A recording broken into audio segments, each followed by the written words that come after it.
चलिए दोस्तों, आज हम बात करेंगे विप्रो के स्टॉक के बारे में और इन्फोसिस के स्टॉक के बारे में। दोनों ही स्टॉक में आज आपको एक फ्लैट क्लोजिंग देखने को मिली है। विप्रो के स्टॉक की बात करें तो कंपनी के स्टॉक ने ऊपर के गैप अप ओपनिंग दी, तो उसके बाद कंपनी के स्टॉक में आपको लगातार एक गिरावट देखने को मिली है। हालांकि इन्फोसिस के स्टॉक में के बारे में बात करें तो इन्फोसिस के स्टॉक में आज आपको एक गैप अप ओपनिंग देखने को मिली लगभग 1710 के आसपास। तो कंपनी के स्टॉक ने एक अच्छी तेजी पकड़ी थी। मुझे ऐसा लगता था कि कंपनी अगर मार्केट ने अच्छा परफॉर्म किया आज तो इन्फोसिस का स्टॉक 1750 के पार चला जाएगा, पर ऐसा नहीं हुआ। कंपनी के स्टॉक में आज आपको दोबारा से एक निराशाजनक क्लोजिंग देखने को मिली। पर दोस्तों, घबराने की कोई आवश्यकता नहीं है। अगर आपने इन स्टॉक को लॉन्ग टर्म में इन्वेस्टिंग के लिए चूज़ किया है तो आपको आने वाले वक्त में इन स्टॉक में एक अच्छी तेज़ी देखने को मिल सकती है। अगर आपने इन स्टॉक्स को देखिए दोस्तों, जिन्होंने भी स्टॉक को फ्यूचर एंड ऑप्शन के लिए निफ्टी आईटी को खरीदा था, निफ्टी आईटी के किन्हीं भी स्टॉक को खरीदा था, उनके लिए ये जो अक्टूबर का मंथ गया, उनके लिए वो मंथ बहुत ही ज़्यादा दुखदाई साबित हुआ, क्योंकि वहाँ पर मार्केट ने जिस तरह से एक ठीक ठाक करेक्शन दिया और वहाँ पर आपको निफ्टी आईटी में ज़्यादा करेक्शन देखने को मिली, तो वहाँ पर आपके जो फ्यूचर एंड ऑप्शन वाले थे उनकी तो बहुत ज़्यादा बैंड बच गई थी। इसलिए मैं आपको बहुत बारी बोलता हूँ, बहुत वीडियो में बोलता हूँ कि आपको कभी भी फ्यूचर एंड ऑप्शन में काम नहीं करना चाहिए। अगर आप फ्यूचर एंड ऑप्शन में हमेशा काम करेंगे विदाउट नॉलेज, विदाउट आपका अगर मान लीजिए आप फ्यूचर एंड ऑप्शन में काम करते हैं without knowledge, without experience, work experience, ना आपको कोई ज्ञान है, ना आपने कहीं भी क्लास ली है, तो आपका ना ही कोई फ्यूचर बचेगा, ना ही आपके पास कोई ऑप्शन बचेगा, ना ही आप किसी के पास कोई भी आपके पास ऑप्शन नहीं बचेगा कि आप बाहर जाएं, कि आप अंदर जाएं, कि आप इस स्टॉक मार्केट से निकल जाएं, या फिर आप स्टॉक मार्केट में आपके पास कोई ऑप्शन नहीं रहेगा आपको, बल्कि और पैसे ही आपके कर्जे में कर्ज पर चढ़ जाएंगे। आप फ्यूचर एंड ऑप्शन से एक दो दिन कमा सकते हैं, 2 दिन कमा सकते हैं, 4 दिन 4 बार कमाएंगे, 5 बार कमाएंगे, पर आपका पर आप जब 6 बार कमाकर आप 7वीं बार जाएंगे तो आप 7वीं बार में उस 6 बार के प्रॉफिट को भी एक बारी में ही सारा प्रॉफिट चला जाएगा, और जो जितना भी आपका कैपिटल है वो सारा आपका लॉस हो जाएगा। इसलिए मैं आपको एक बात बोलना चाहूँगा कि फ्यूचर एंड ऑप्शन में, इन दिग्गज कंपनी में आपको कभी भी फ्यूचर एंड ऑप्शन में काम नहीं करना चाहिए। हालांकि कंपनी जब इतनी अच्छी शानदार कंपनी आपको लॉन्ग टर्म इन्वेस्टिंग के लिए मिल रही है तो आप इस अपॉर्चुनिटी को ग्रैब क्यों नहीं करते। देखिए, जो इंसान सीधा रिजल्ट को देखता है, जो इंसान सीधा रिजल्ट को देखता है, वो सिर्फ और सिर्फ हल्का फुल्का पैसा कमा सकता है। पर जो प्रोसेस में बिलीव करता है, क्योंकि देखिए राकेश झुनझुनवाला जी, देखिए कईयों को मिथ है कि हम ट्रेडिंग से ही अमीर बन सकते हैं। राकेश झुनझुनवाला जी ने स्टार्टिंग में ट्रेडिंग की, हम भी स्टार्टिंग में ट्रेडिंग करेंगे और फिर बाद में हम अमीर बन जाएंगे और फिर बाद में हम इन्वेस्टिंग करेंगे।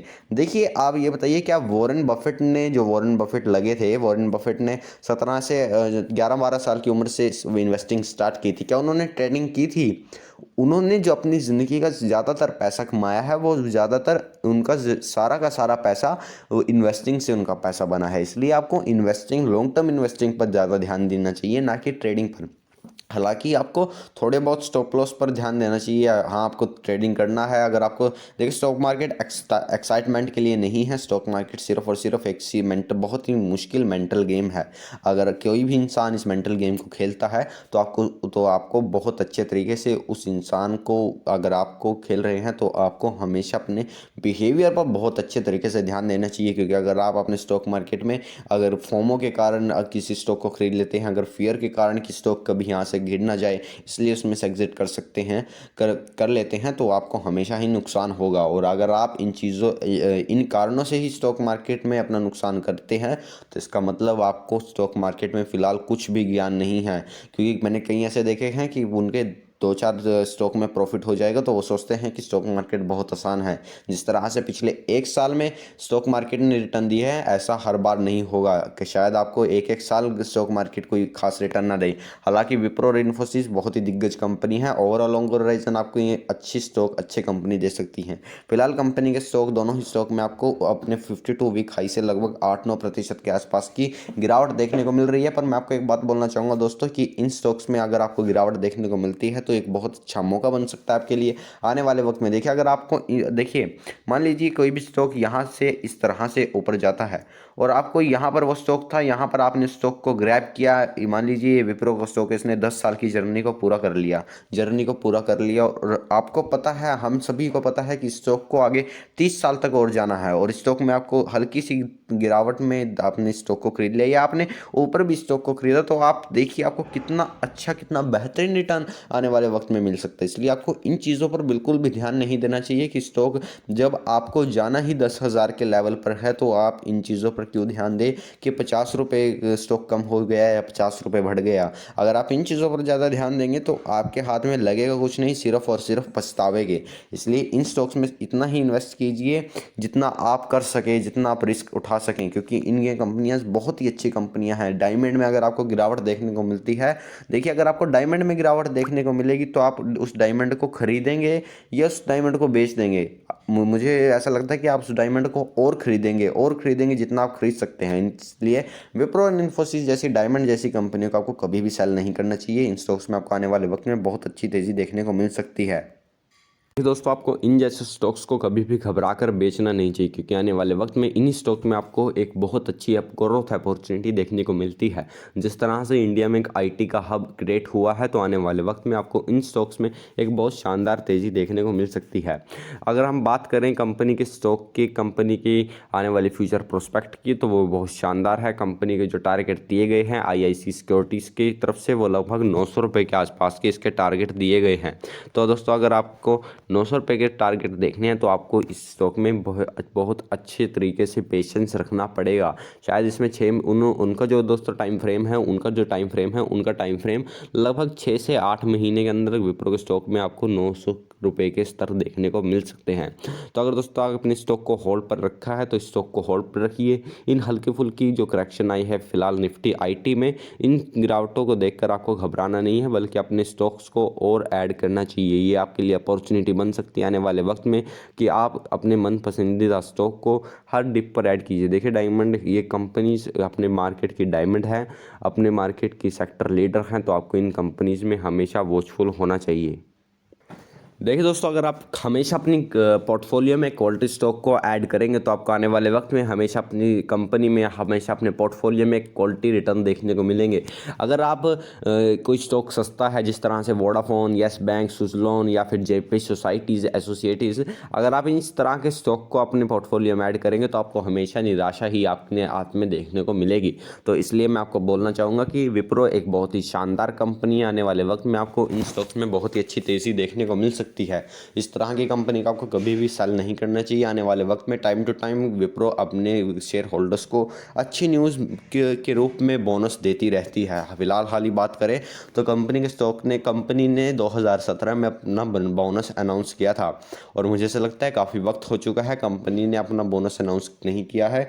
तो आने वाले वक्त में आपको कंपनी के स्टॉक में आपको एक बोनस देखने को मिल सकता है। अगर हम दोस्तों बात करें विप्रो इन्फोसिस के स्टॉक के बारे में, इन्फोसिस के स्टॉक में भी आज आपको एक फ्लैट क्लोजिंग देखने को मिली। लगभग 697 के आसपास कंपनी ने क्लोजिंग दी। और अगर कंपनी के आज के डे हाई की बात करें तो कंपनी का आज जो डे हाई था वो लगभग 1706 रुपये के आसपास था। कंपनी के लो की बात करें, जो कंपनी का लो लगभग 1686 के आसपास कंपनी का लो आज बनाया था कंपनी ने। अगर आप एक ट्रेडर हैं तो आपके लिए जो मेन स्टॉप लॉस और रेजिस्टेंस होगा, तो दोस्तों यहाँ पर आप देख सकते हैं कंपनी का जो मेन लॉस होगा। एक सेकंड दोस्तों, मैं यहाँ पर एक बार सर्च कर लेता हूँ इन्फोसिस का। यहाँ पर आप देख सकते हैं, पर इन फंडामेंटली दोस्तों अगर हम बात करें इन स्टॉक्स की, तो फंडामेंटली बहुत शानदार कंपनी है इन्फोसिस मुझे ऐसा लगता है कि वैल्यूएशन पॉइंट ऑफ व्यू से हल्का सा महंगा है, पर आने वाले वक्त में आपको इन कंपनीज में एक बहुत ही शानदार ग्रोथ देखने को मिल सकती है।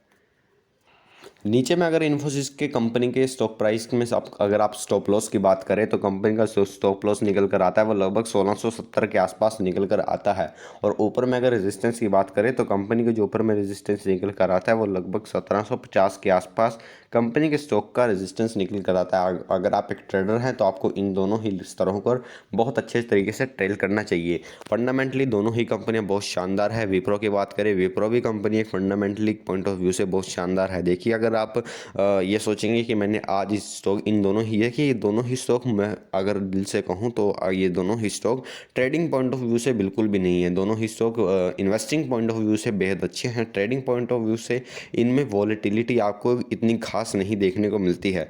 ट्रेडिंग पॉइंट ऑफ व्यू से मैं आपको रिकमेंड करूँगा कि आप IRCTC में जाएँ, IEX में जाएँ, जिन स्टॉक्स में जिस तरह से आजकल बैंकिंग स्टॉक्स में वॉलेटिलिटी बहुत ज़्यादा हो रही है, ट्रेडिंग पॉइंट ऑफ व्यू से हमेशा उन स्टॉक को चूज़ कीजिए जिनमें वॉलेटिलिटी बहुत ज़्यादा है, क्योंकि अगर आप उन स्टॉक्स में ज़्यादा ट्रेड करेंगे जिनमें वॉलेटिलिटी नहीं ज़्यादा बिल्कुल भी नहीं है, तो आपको कोई इतना अच्छा खासा मुनाफा नहीं होगा। अगर आप एक इन्वेस्टर हैं तो आपको उन्हीं स्टॉक्स में इन्वेस्ट करना चाहिए जिनमें वॉलेटिलिटी कम है, जिनमें एक वॉलेटिलिटी के रूप में ओवर अ लॉन्गर होराइजन आपको रिटर्न कैसे मिल रहे हैं। ओवर अ लॉन्गर होराइजन आपको इन्फोसिस और विप्रो में बहुत ही शानदार रिटर्न आने वाले वक्त में यहाँ से भी देखने को मिल सकते हैं। जिस तरह से हम बात करें पिछले 10 से 20 साल की, पिछले 10 सालों में विप्रो ने अपने इन्वेस्टर्स को बहुत अच्छा बोनस, अगर आप 1980 में विप्रो में 1 करोड़ के 1,000 रुपये आपने लगाए होते तो वो आज के वक्त में आपके 700-800 करोड़ के आसपास होते। या ये कंपाउंडिंग की पावर है। तो दोस्तों अगर आपने इन दोनों ही स्टॉक्स में इन्वेस्ट कर रखा है तो आपको इन दोनों स्टॉक्स को होल्ड पर रखना चाहिए। आने वाले वक्त में आपको इन कंपनीज में एक अच्छी तेज़ी देखने को मिल सकती है। यहाँ से भी इन स्टॉक्स में आपको अच्छे स्तर आने वाले 5 साल में यही स्टॉक आपको यहाँ से इन्हीं स्तरों से 1.5 से 2 गुना होते हुए नज़र आएंगे। तो दोस्तों आपको इन चीज़ों पर बहुत अच्छे तरीके से वॉचफुल होना चाहिए। तो अगर आप एक लॉन्ग टर्म इन्वेस्टर हैं तो आपको लॉन्गर टर्म के लिए, लॉन्ग टर्म इन्वेस्टिंग के लिए दोनों स्टॉक बहुत ही बेस्ट है। अगर आपने इन स्टॉक्स में पहले से इन्वेस्टमेंट कर रखी है तो आपको इन स्टॉक्स में होल्ड पर रखना चाहिए। दोस्तों अगर आपको वीडियो पसंद आई हो तो वीडियो को लाइक कीजिए, शेयर कीजिए और चैनल को सब्सक्राइब करना ना भूलें। अगर आपने अब तक आपने हमारे टेलीग्राम चैनल को ज्वाइन नहीं किया जिसका नाम है एल्डर इन्वेस्टर, तो जाइए हमारे टेलीग्राम चैनल को ज़रूर ज्वाइन कीजिए, जहाँ पर आपको स्टॉक मार्केट से रिलेटेड हर एक अपडेट जानने को मिलेगा। तो दोस्तों अगर आपको वीडियो पसंद आई तो वीडियो को लाइक करना ना भूलें।